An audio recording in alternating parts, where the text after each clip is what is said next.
میں ایجوکیٹ کر رہے ہیں. اب اس کی برعکس میں ایجوکیشن کی اب یہاں پہ بتاؤں گا. جس سے میں نے کوالیفیکیشن بتایا, ایجوکیشن کیا ہے؟ ایجوکیشن بیسیکلی انسانی صلاحیتوں کی جو گروتھ ہے, جو ان کی نشو و نما ہے, وہ ایجوکیشن ہے. ایجوکیشن میں انفارمیشن ایک سٹیپ کے طور پہ ایڈ ہے. انفارمیشن ایک سٹیپ ہے, اس کے بعد اس انفارمیشن کو لے کر ہم کہاں اس کا استعمال کر کے اپنی زندگی میں یا پریکٹیکل لائف میں اگر اس کا صحیح استعمال کر سکتے ہیں اور اس کو اسے مفید طریقے سے اپنے لیے اور دوسروں کے لیے مفید بنا سکتے ہیں, تو یہ ایجوکیشن ہے. آئیے ان سے کچھ چند ایک ایگزامپل سے سمجھتے ہیں. جیسے وہ سائنس میں آپ میٹرک سے سٹارٹ کرتے ہیں بیسک سائنس کو پڑھنا, تو میٹرک میں جو سائنسز آپ پڑھ رہے ہیں اس میں جو پریکٹیکل ہیں انہیں ایڈ کیا جاتا ہے. تو ان پریکٹیکلز کو فی الحال تو نہیں ہمارے پاکستان میں اتنا زیادہ توجہ دی جاتی, مگر ان پریکٹیکلز کا ایک مقصد ہے. ہر چیپٹر کے کم از کم پریکٹیکل ہیں جو کہ ان کا ایک مقصد ہے. یہ کچھ اس طرح ہے کہ اگر آپ نے سائنس سبجیکٹ پڑھی ہے تو سائنس میں جو علوم آپ نے لیے ہیں ان کو لے کر آپ پریکٹیکلی کتنا ان کے اوپر وہ کام کر سکتے ہیں. اس پہ میں آپ کو یہ کہوں گا بالکل اسی طرح ہے کہ اگر آپ کو تعلیم جو ہے ایجوکیشن لے رہے ہیں کسی چیز کی اور اس ایجوکیشن سے آپ پرابلم سولونگ میتھڈ نہیں سیکھ سکے, یعنی PSM ہمیشہ میں سے کہتا ہوں پرابلم سولونگ میتھڈ کو, آپ اپنے مسائل کا حل نہیں نکال سکے.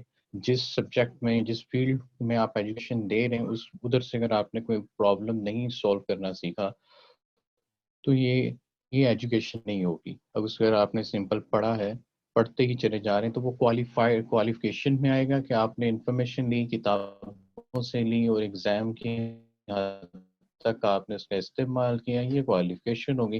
لیکن ایجوکیشن میں آپ اس علم کو پریکٹیکلی استعمال کر سکتے ہیں, پریکٹیکلی خود بھی فائدہ حاصل کر سکتے ہیں, معاشرے کو بھی دے سکتے ہیں. اور اس کے نتیجے میں سب سے اہم چیز ہے کہ صرف یہ سائنس سبجیکٹ کی ہی ایجوکیشن نہیں ہے, آپ کے لٹریچرز میں بھی ایجوکیشن ہے.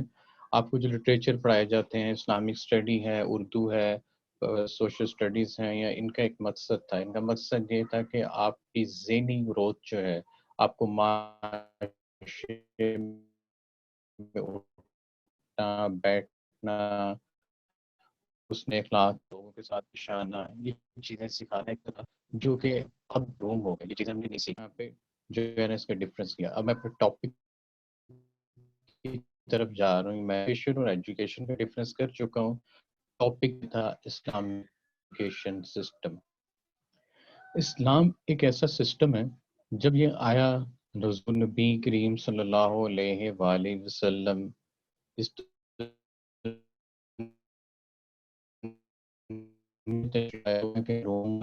بدل گئے. اکرم صلی اللہ علیہ وآلہ وسلم نے ایجوکیشن کا جو سسٹم تھا اسے متعارف کروا دیا, جس کی ایگزامپل ہم نے کئی جگہوں پہ سنی ہے کہ ایجوکیٹ کیا کرتے تھے, کس کلاس سے وہ پیش آتے تھے لانے سے پہلے بھی, کس قدر وہ سکتے تھے, اس کی نان مسلم بھی ایک گواہی دیا کرتے تھے. اب اعلان نبوت کے بعد, یہ تو نبوت سے پہلے کا دور تھا, اعلان نبوت کے بعد محدود وسائل میں حضور نبی کریم صلی اللہ علیہ وآلہ وسلم نے ایک ایجوکیشن کا کنسیپٹ دیا جو بعد میں اس وقت اور آج کی پوری دنیا میں ہٹ کیا. اس کے اوپر تھوڑا سا ہم جو ہے نظر دہراتے ہیں.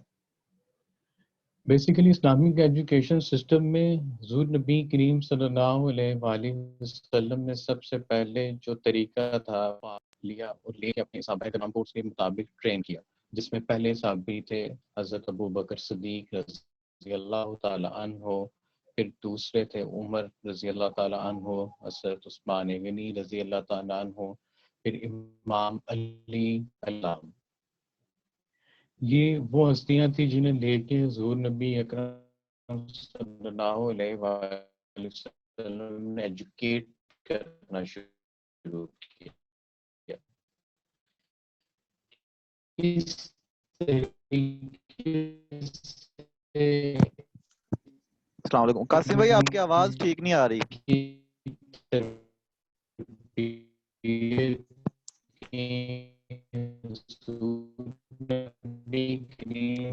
صلی اللہ علیہ وسلم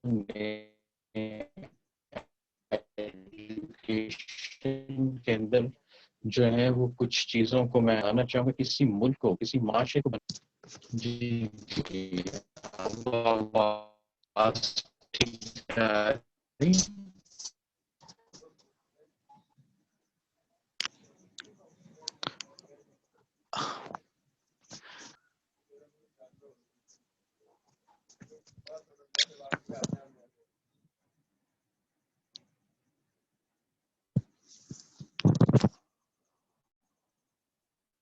آواز جی سر رہی آواز ہے؟ کٹ اب ابھی آ رہی ہے آواز کٹ رہی ہے، ایشو آ رہا ابھی آ رہی ہے سر آواز ٹھیک ہے؟ آ رہی ہے اچھا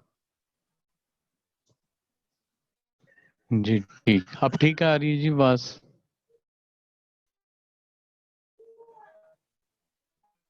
جی ٹھیک آ رہی ہے جی ٹھیک ہے، تو میں تھا حضرت ابوبکر صدیق رضی اللہ تعالی عنہ پہ کہ انہوں نے ہمیں کس طریقے سے آپ صلی اللہ علیہ وسلم نے پہلے ان ہستیوں کو ٹرین کیا، یعنی حضرت ابوبکر صدیق رضی اللہ تعالیٰ عنہ کو، پھر جیسے میں نے بتایا عثمان غنی، عمر اور امام علی، ان کو ٹرین کیا محدود وسائل میں۔ تو اس میں اسلامی ایجوکیشن میں کچھ یوں تھا کہ میں نے 3 چیزیں اپنی ریسرچ سے نکالی ہیں کسی معاشرے کو بنانے کے لیے۔ وہ 3 چیزیں، ایک ہے معاش، اکانومی، دوسری ہے آپ کی ڈیفنس سسٹم، آپ کا ڈیفنس سسٹم کتنا مضبوط ہے، اور سب سے اہم آپ کی ایجوکیشن۔ ایجوکیشن میں آپ کی مورل ویلیوز، آپ کی ایتھکس، اور آپ کی جو ٹیکنالوجی اور جو جدید سائنسز ہیں، یہ سب چیزیں۔ آئیے آج ہم یہ جانیں گے کہ اسلام نے جدید کنسپٹ، جو ماڈرن کنسپٹ تھا ایجوکیشن کا اس دور میں جو متعارف کروایا تھا، وہ کیا تھا۔ ہم آج یہ جانیں گے۔ اب اسلام کا طریقہ کار یہ تھا کہ اسلام نے پہلے ٹرین کیا قرآن پاک کی تعلیمات کے مطابق، جو حضور نبی کریم صلی اللہ علیہ وآلہ وسلم نے ٹریننگز دی۔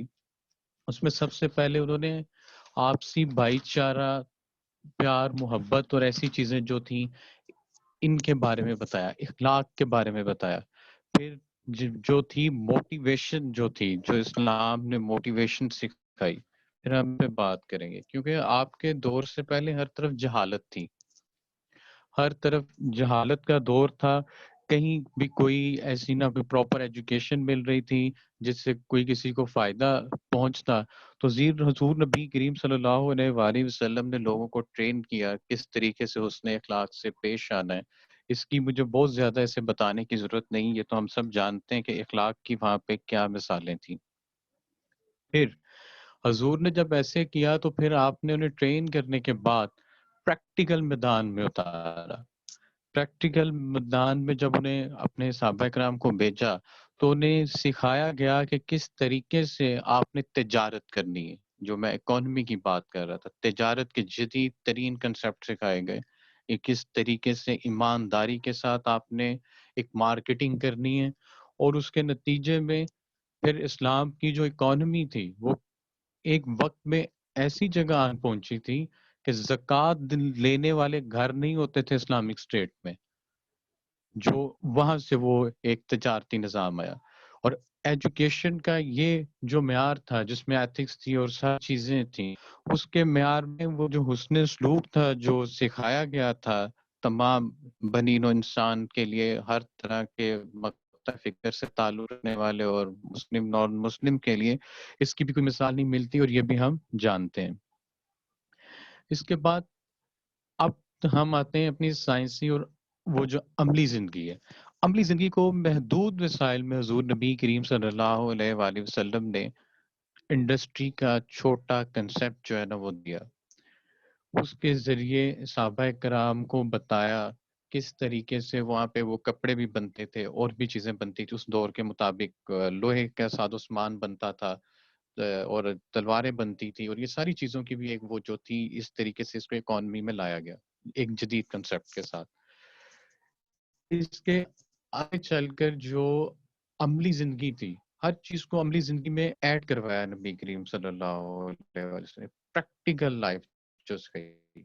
اور یہ جو پریکٹیکل لائف تھی، اس کی ساری جو تربیت تھی وہ قرآن پاک میں تھی، قرآن پاک سے دی جا رہی تھی۔ اور قرآن پاک کے بارے میں کہا جاتا ہے code of life, Quran is code of life. اس میں زندگی کے کوڈ موجود ہیں جو ہمیں ہر چیز کے بارے میں بتاتے ہیں.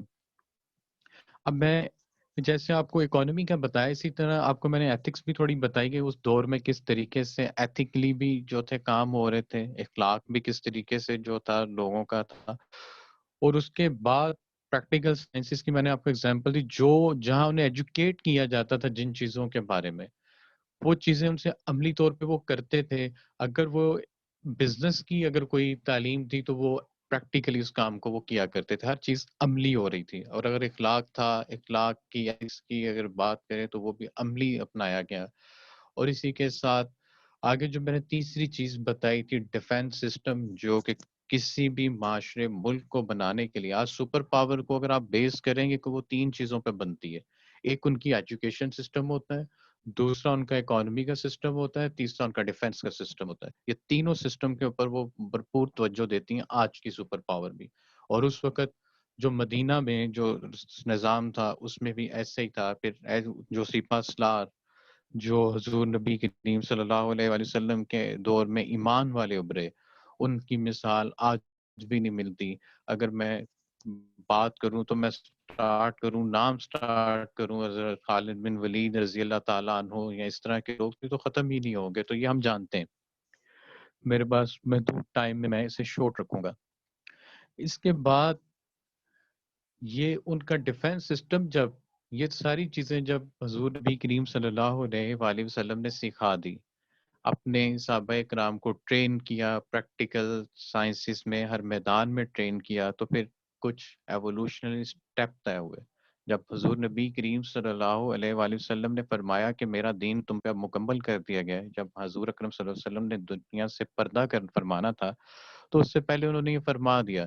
تو اسلامک اسٹیٹ کے ایک نظام وہ دے گئے تھے محدود وسائل کے تحت.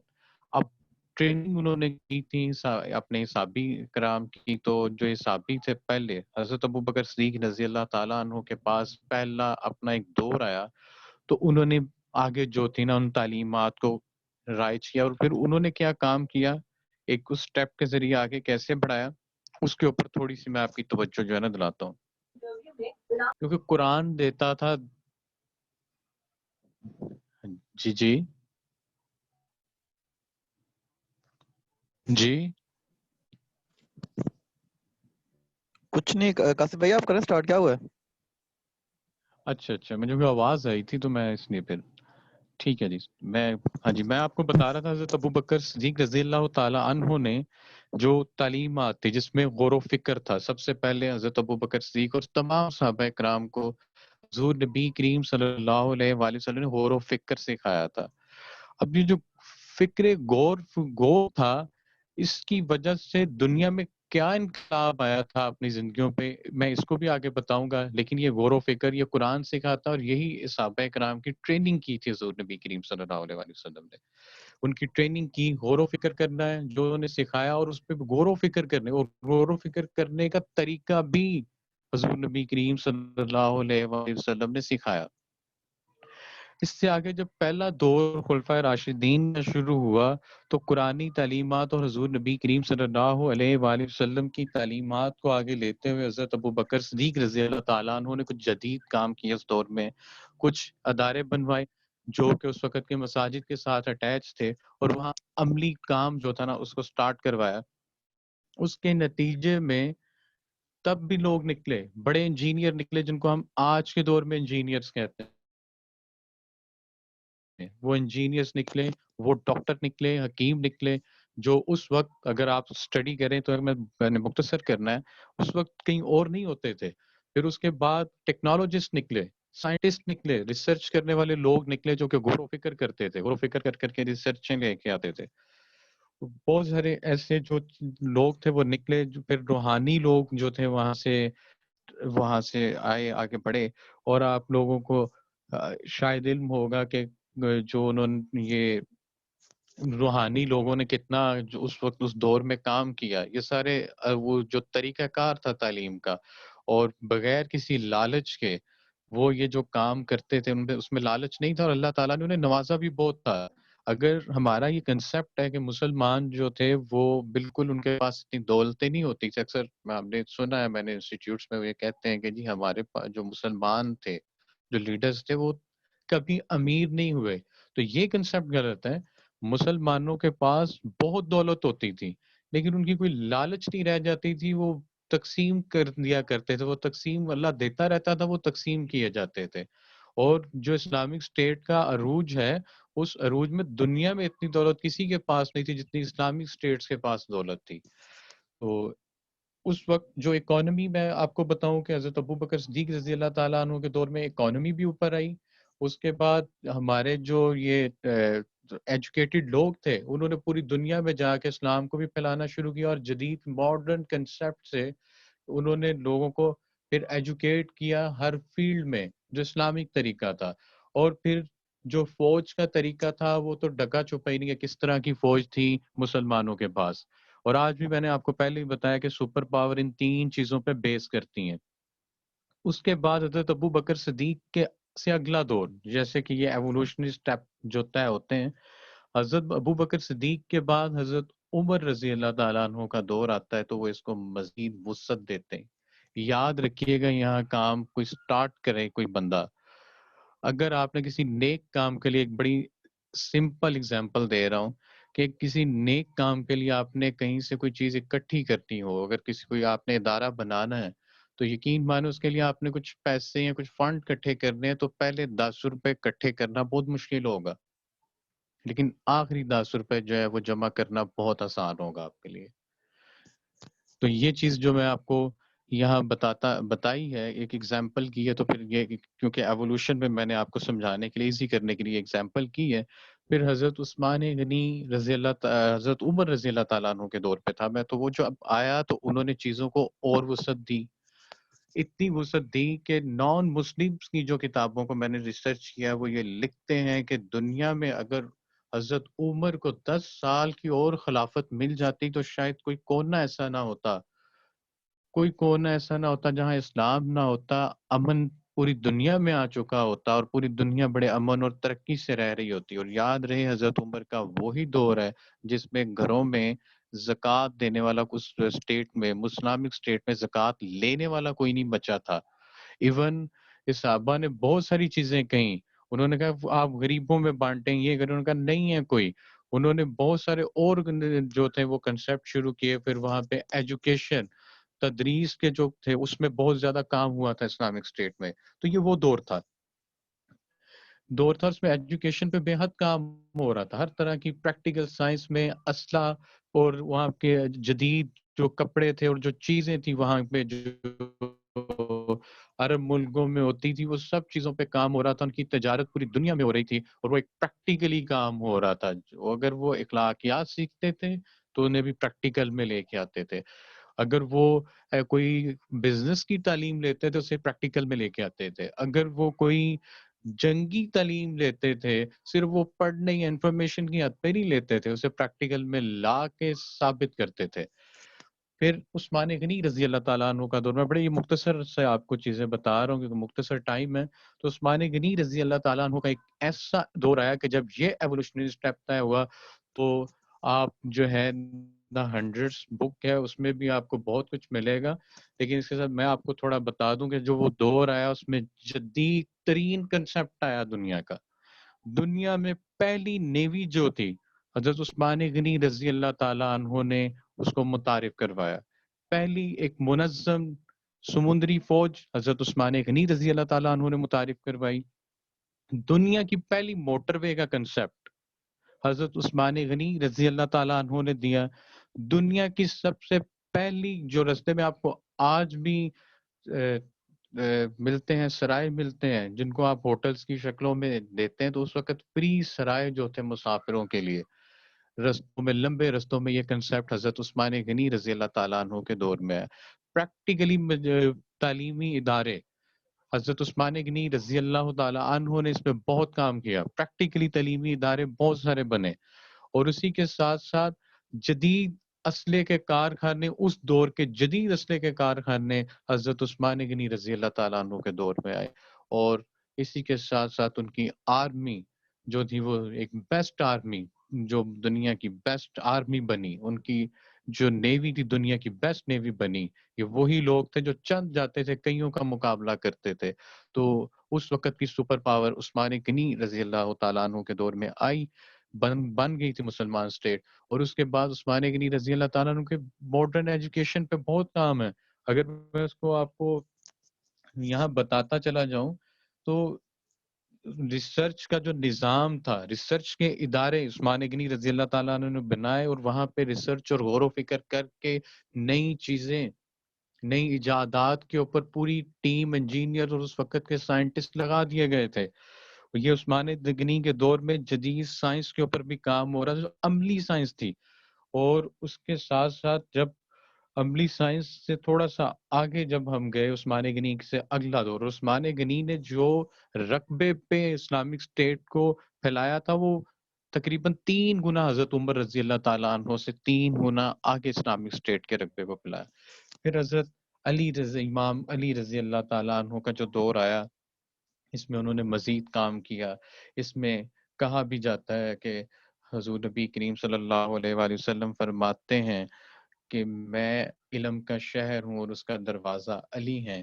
تو اس سے اندازہ بھی آپ لگا سکتے ہیں بینگ اے مسلم. تو حضرت علی رضی اللہ تعالیٰ عنہ نے جو کام کیا اس وقت کے مسلم اور نان مسلم جتنے بھی لوگ ہوتے تھے حضرت علی سے تعلیمات لینے آتے تھے، پریکٹیکلی وہی جدید چیزوں کو سیکھنے آتے تھے. جو اسلام کا کنسپٹ ہے وہ ایجوکیٹ سب کو کیا کرتے تھے. تو میں نے حضرت علی کے دور کو تھوڑا اور مختصر کر دیا کیونکہ یہ چلے گا، کیونکہ میں تھوڑا سا کمپیریزن رکھوں گا کہ اس سے ہوا کیا. جب اسلامی نظام تعلیم دنیا میں رائج ہو چکا تھا اور یہ اپنے روج پہ تھا، تو وہ تو میں بتا چکا ہوں کہ اسلامک اسٹیٹ کس طریقے سے تھی. اس کی ایک ایگزامپل ہے اسلامک اسٹیٹ کی جو میں آپ کے سامنے رکھوں گا، جو پریکٹیکل سائنس کی تھی. جب یہ سارے ادوار گزر گئے تو پھر انہی لوگوں کی بنائے ہوئی وہ چیزیں اور جو نبی کریم صلی اللہ علیہ وآلہ وسلم کے اصول تھے، ان اصولوں کو استعمال کرتے ہوئے اور وہ سائنٹسٹ جو ادارے بنائے گئے تھے جن میں وہ کام کیا کرتے تھے، ان میں پھر معروف سائنٹسٹ کے کچھ نام رکھوں گا جن کو آپ لوگوں نے اسٹڈی بھی کیا ہوگا اور کچھ میں ان کے بارے میں بتاؤں گا. البرونی، جابر بن حیان، الشمس، یہ وہ سائنٹسٹ تھے جنہوں نے دنیا میں انقلاب برپا کر دیا تھا. اس ٹائم پہ پریکٹیکل سائنسز میں لوگوں نے ایک انقلاب برپا کر دیا تھا. ان کے ایمان بہترین تھے، ان کے جو جذبہ تھا اس کی بھی مثال نہیں ملتی، اور ان کے کام کرنے کی مثال نہیں ملتی. دنیا میں پہلی دفعہ پریکٹیکل کیمیکل جو کیمسٹری جو تھی آپ کی، اس میں کوئی پریکٹیکل چیزیں لایا اور جس نے پوری دنیا کو حیران کیا. اس میں سلفیورک ایسڈ تھا، نائٹرک ایسڈ تھا، اور اس طرح کے کچھ اور کیمیکل تھے اور کچھ مرکبات تھے جو دریافت یہ مسلم سائنٹسٹ نے سب سے پہلے، اور پوری دنیا حیران تھی کہ یہ بھی کوئی کیمیکل سائٹس ہیں. تو میں اپنے سننے والوں کو یہاں ایک اور چیز بتا دوں، اسلام سے پہلے کی جو سائنس تھی وہ ایک فلسفے کی شکل کی سائنس تھی. اس میں ہم پرابلمس کو جانا ضرور کرتے تھے، ان کو جاننے کے لیے ہم انفارمیشن لیتے ضرور تھے، مگر اس کا ہمارے پاس کوئی پراپر میتھڈ یا حل نہیں ہوتا تھا پرابلمس کا کہ ہم پرابلمس پہ کوئی کام کر رہے تھے. تو اسلام سے پہلے ایسا کچھ نہیں تھا، مگر اسلام نے پریکٹیکل کر کے پریکٹیکل سائنسز کے ذریعے آنے والی مشکلوں اور پرابلمس کی یعنی پرابلم سولونگ میتھڈ سکھایا. اور اسلام نے جب اس پرابلم سولونگ میتھڈ پہ کام کیا تو یہ سائنٹسٹ نکلے اسلام کے جنہوں نے دنیا میں پہلی دفعہ کیمسٹری کا کنسپٹ دیا. اور پھر لینس کا کنسپٹ دینے والے ہیں ہمارے الشمس، جو لینس کا کنسپٹ لائے اس کے ساتھ اور بے شمار. اور جابر بن حیان کی اگر میں بات کروں تو انہوں نے میڈیکل سائنسز میں نہ صرف فزیکل سائنسز میں بڑا کام کیا. اب جب مسلم سائنٹسٹ پہلے مسلم سائنٹسٹ تھے جنہوں نے سرجری کا کنسپٹ دیا، جدید سرجری کا کنسپٹ پہلے مسلم سائنٹسٹ نے دیا، اور آج بھی جرمنی کے کالجز میں مسلم سائنٹسٹ کی سرجری کی کتابیں موجود ہیں، وہاں ریسرچرز کو وہ پڑھائی جاتی ہیں. یہ ساری باتیں جو میں کر رہا ہوں انتہائی ذمہ داری کے ساتھ کر رہا ہوں.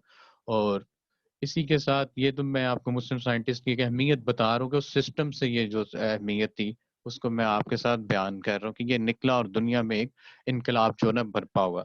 اس کے بعد اس سے آگے تھوڑا سا چلیں. اور یہ تقریباً یہ جو سائنٹسٹ کے میں دور بتا رہا ہوں، آج سے 11 اور 1200 سال پہلے ان چیزوں کو دریافت کیا گیا تھا. السلام علیکم قاسم جی بھائی، نیکسٹ میں آپ. 6-7 منٹ رہ گئے ہیں، آپ اس کو وائنڈ اپ کر لیں. ہاں جی، میں اسے 2 منٹ میں وائنڈ اپ کروں گا. میں آپ کو اس کو وائنڈ اپ کرنے کے لیے آپ کو یہ بتانا چاہوں گا کہ جب یہ سب چیزیں ہوئی تو اسلامک اسٹیٹ عروج پہ آئی، جس کی ایک مثال اوٹمن امپائر تھی، جس نے دنیا میں 500 سال حکومت کی. اس میں جتنے بھی لوگ تھے، جتنے بھی حکمران تھے، اس سسٹم کے تحت اپنی پرابلم سولو کر سکتے تھے. آج کا جو سسٹم ہے تعلیم کا پوری دنیا میں جو رائج ہے، اگر کوئی سائنس کے پرابلم سولو کر رہا ہے تو وہ اپنی زندگی کے پرابلم نہیں سولو کر رہا. اور اگر کوئی زندگی کے پرابلم کو تھوڑا بہت جانتا ہے تو وہ سائنس کے پرابلمس کے بارے میں ناواقف ہے. اور اس صورت میں ہر بندہ جو ہے وہ توازن برقرار نہیں رکھ پایا پوری ورلڈ کے ایجوکیشن سسٹم میں. اور اس کا نتیجے میں یہ ہے کہ آپ نے ڈپریشن میں، جس طرح پاکستان میں بہت سارے لوگ ڈپریشن میں، اس طرح پوری دنیا کے اندر ایک ایسا ہی نظام چلا ہوا ہے. کیونکہ میرا یہ ٹاپک یہیں پہ میں اسے وائنڈ اپ کر رہا ہوں.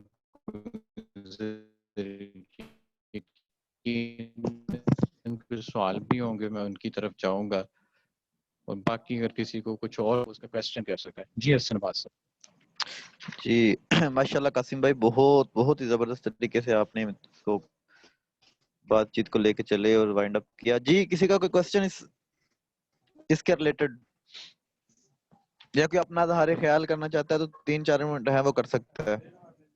کوئی بھی اگر آپ میں سے کوئی کہتا ہے کہ اس ٹاپک پہ بات کی جائے جس طرح قاسم بھائی نے کی کہ مطلب اسلامی نظام تعلیم پہ کرنی چاہیے، تو ان کو ہم نے موقع دیا، تو کوئی بھی کرنا چاہتا ہے تو اپنا ایک ٹاپک لے کے آ سکتا ہے، وہ بات چیت اس پہ کر سکتا ہے. کیونکہ ہم نے جو یہ اسٹارٹ اپ لیا، اس کا مقصد یہ نہیں کہ میں نے بولنا، میرے تو سیشن ہوتے ہیں 1-2 ہر ویک میں. کل انشاءاللہ ہمارا فکر اقبال پہ سیشن ہے، اپنے دوستوں کو بھی انوائٹ کریں تو وہ بھی لازمی لیں انشاءاللہ کل 9 بجے. تو ہمارا مقصد بیسیکلی یہ ہے کہ آپ لوگ بھی بول سکیں، آپ اپنا اظہار خیال کر سکیں، آپ 1-2 لفظ جو آپ کو آتے ہیں نا، بیسیکلی کانفیڈنس جو ہوتا ہے وہ یہی ہوتا ہے کہ جو آپ کے پاس ہے وہ دوسروں کو بتا سکیں. تو اسی لیے ہم نے یہ اسٹارٹ اپ لیا ہے. تو یہ آپ سب کو ہماری سپورٹ بھی کرنی چاہیے. اور یہ کچھ لوگ ہوتے ہیں وہ مطلب غصہ کر جاتے ہیں اگر ان کو میل یا فیمیل والے گروپ میں کہا جائے جی جوائن کریں ورنہ یہ کر دیں، وہ لیفٹ کر جاتے ہیں گروپ. تو ایسا نہ کریں، سپورٹ کریں، آپ بھی جوائن کریں، دوستوں کو بھی جوائن کریں. ایک اسٹارٹ اپ ہم نے لیا ہے. جی نعمان بھائی. السلام علیکم بھائی جان. میں نا آپ نے جس میں ہماری جو خلافت راشدہ تھی، جس کے بارے میں آپ نے باتیں کی، بے شک وہ بہت اچھی خلافت تھی. لیکن اس کے بعد بنو امیہ آئے، انہوں نے 90 ایئر وہ خلافت رہی. اس کے بعد عباسیہ آئے، انہوں کی خلافت 500 ایئر تک رہی. پھر آئے یہ جو ہیں آٹومن امپائر. چلو وہ پہلی تو ہم چھوڑ دیتے ہیں. آٹومن امپائر آئی 1453 میں، اور یہ گئی 1924 میں یہ گئی، اس کا خلافت کا خاتمہ ہوا. یہاں پر ہم دیکھتے ہیں کہ ہمیں اس خلافت میں، یا ہمیں مسلمانوں نے، یہ لیٹسٹ تھی نا، انہی 500-600 سال میں سائنس اور ٹیکنالوجی نے ترقی کی. ٹھیک ہے. اور اسی میں آپ برطانیہ کو دیکھ لیں، کسی فرانس، جرمنی، اٹلی، کسی بھی ملک کو اٹھا لیں، وہ کہاں سے کہاں پہنچ گئے. ان کا جو ایریا ہے نا، ایریا جو ہے، یا ان کی جو پاپولیشن تھی، وہ آٹومن امپائر کے تقریباً 5% بھی نہیں تھی انڈیویجولی. تو پھر اس خلافت نے ہمیں کیا دیا، اور ان جو ممالک تھے انہوں نے ہمیں کیا دیا، اس دنیا کو کیا دیا. ہم نے ایسی خلافت کرنا تھا جس ہمیں کوئی کنٹریبیوشن دیا ہی نہیں. ہم نے وہ اتنی حکومت کر کے کیا کرنا تھا. یہ بات میں مانتا ہوں کہ ہماری جو خلافت راشدہ تھی، جو حضرت عمر فاروق، حضرت عثمان غنی، جن کے بعد آپ نے بات کی، وہ ایک بہت اچھی تھی. کیا ہمارے پاس اس کو، ہم ساری زندگی اسی چیز کو دہراتے رہیں گے، یا ہم نے کچھ آگے بھی کرنا ہے؟ میں یہ کہنا چاہتا ہوں کہ ہمیں نا، جی ہم اس وقت اس کے بارے میں آپ کی بات کرنا چاہیں تو. جی میں بالکل، کیونکہ آپ نے جو خلافت کی بات کی، اگر میں خلافت کے کمپیریزن آپ کے آگے رکھوں گا تو اس کے لیے مجھے ایک سیشن یقیناً اور درکار ہوگا، وہ بھی میں آپ کو ضرور بتاؤں گا. لیکن جو خلافت عثمانیہ کی بات ہم نے کی کہ اس نے کیا، کیونکہ یہ اینڈ والی خلافت تھی مسلمانوں کی، میں نے سٹارٹ کیا اس کو، میں نے ایوولوشن میں آپ کو بتایا کہ ہم کہاں تک آ کے رکے. ایسا بالکل نہیں کہ ہمیں خلافت عثمانیہ نے کچھ نہیں دیا. یہ تھوڑا سا اگر میں آپ کے ساتھ اس کو اگر کوئی سیشن دوبارہ ہوا تو اس میں ضرور بتاؤں گا. خلافت عثمانیہ کا جو عروج تھا وہ عروج بھرپور سائنٹیفک ریسرچ، بھرپور سائنسی ٹیکنالوجی اور بھرپور سائنٹسٹ کے ساتھ تھا خلافت عثمانیہ کا. یہ ہو ہی نہیں سکتا کہ کسی خلافت کو دنیا کی سپر پاور بن جائے اور اس کے پاس اس کا ڈیفنس، اس کی اکانومی اور اس کے لوگ ایجوکیٹڈ نہ ہو. یہ یاد رکھیے گا. جس نے بھی دنیا کی یہ جو آج کی سپر پاورز ہیں، اگر میں آج آپ کو اگزامپل کروں، آئنسٹائن نے جس نے ایٹم بم دیا اور اس پہ اور ان ٹیکنالوجیز کے اوپر یہ لوگوں نے جو آپ نے جس طرح بات کی، ان میں آئنسٹائن ہے، اس میں اور سائنٹسٹ ہیں. میں صرف اتنا کہوں گا کہ میرے پاس وقت شارٹ ہے، آپ ان کی زندگیوں پہ غور کریں. ان کے ملک کیا کام کر رہے ہیں اس پہ نہیں، انہوں نے اپنی زندگیاں کیسی گزاری ہیں اس پہ اگر آپ غور کریں تو آپ کو ایک میسج ضرور ملے گا. جو اسلام میں طریقہ تھا ایجوکیشن کا، وہ ان کی زندگیوں میں یہ چیزیں اڈاپٹ تھی. اور جو خلافت کی آپ نے بات کی ہے، کیونکہ میرا یہ سیشن وہ میاں اور عباسی جو بھی ہیں، یہ بالکل بڑی یہ ساری اچھی خلافت کا بھی اس کو ڈسکس کرنے کے لیے. جی جی جی انشاءاللہ ماشاءاللہ بہت اچھا رہا. یہ ہمارا کمپیریزن تھا ایجوکیشن سسٹم کا. نیکسٹ ہمارا سیشن انشاءاللہ ہوگا فرائیڈے کو، وہ ہوگا پاکستان کا ایجوکیشن سسٹم، آور ایجوکیشن سسٹم. تو ہم اس پہ بات کریں گے. پھر انشاءاللہ یہ ایک سیریز چلے گی، یہ مطلب ہمارے معاشرتی مطلب مسائل جو ہے نا، اس پہ ہماری ایک سیریز چلے گی. تو جس پہ ہم ڈیلی بیس پہ ایک ٹاپک کو مطلب ہر فرائیڈے ایک ٹاپک پہ ڈسکس کیا کریں گے. تو تھرڈ جو مطلب سیکنڈ کمنگ فرائیڈے آئے گا، اس دن ہم یہ مطلب جو ہماری جتنی خلافت ہے اس پہ بات کر لیں گے انشاءاللہ. قاسم بھائی کریں گے انشاءاللہ. جی جی میں کروں گا انشاءاللہ. مجھے میرے پاس جو ہے میں ضرور دوں گا. جی ٹھیک ہو گیا. باقی آپ سب لوگ بھی انوائٹ کریں. کل ہمارا فکر اقبال ڈاکٹر خرم الہی صاحب کا سیشن ہے، تو سب لوگ لازمی جوائن کریں. تو ساتھ دیں ہمارا. ہمارے پاس جو موٹیویشن اسپیکر ہیں وہ مطلب اگر کوئی سیشن کروانا چاہتا ہے مطلب فزیکل کسی اسکول میں، اکیڈمی میں، تو وہ مطلب فری آف کاسٹ آئیں گے انشاءاللہ جتنے بھی ہیں. تو فیصل آباد میں، آؤٹ آف فیصل آباد کہیں کسی بھی سٹی میں، تو وہ بھی رابطہ کر سکتے ہیں. تو جتنا ہم کر سکے کاؤنسلنگ کے لیے کوئی بھی بندہ فری رابطہ کر سکتا ہے. کاؤنسلنگ کسی کی طرح بھی کاؤنسلنگ کے لیے ہمارے پاس بندے ہیں، کاؤنسلنگ کرنے والے بھی تھوڑی بہت ہم بھی کر لیتے ہیں. تو اس طرح کے ہمیں یہ چیز سوچیں کہ ہم نے ایک دوسرے کو سپورٹ کرنا ہے. آپ دوسرے کنٹریز کو دیکھ لیں نا، وہ لوگ اسی لیے اوپر جا رہے ہیں، وہ ایک دوسرے کو سپورٹ کرتے ہیں. ان کا مقصد ہوتا ہے، وہ پہلے اب قوم ہوتی ہے اپنی، مذہب کے بعد قوم. تو ہمیں جب ہم یہ سوچ کے چلیں گے کہ ہم نے جب ایک بندہ کوئی کام کر رہا ہے، جس طرح میں نے یہ سٹارٹ اپ لیا تو کسی اور نے سٹارٹ اپ لیا تو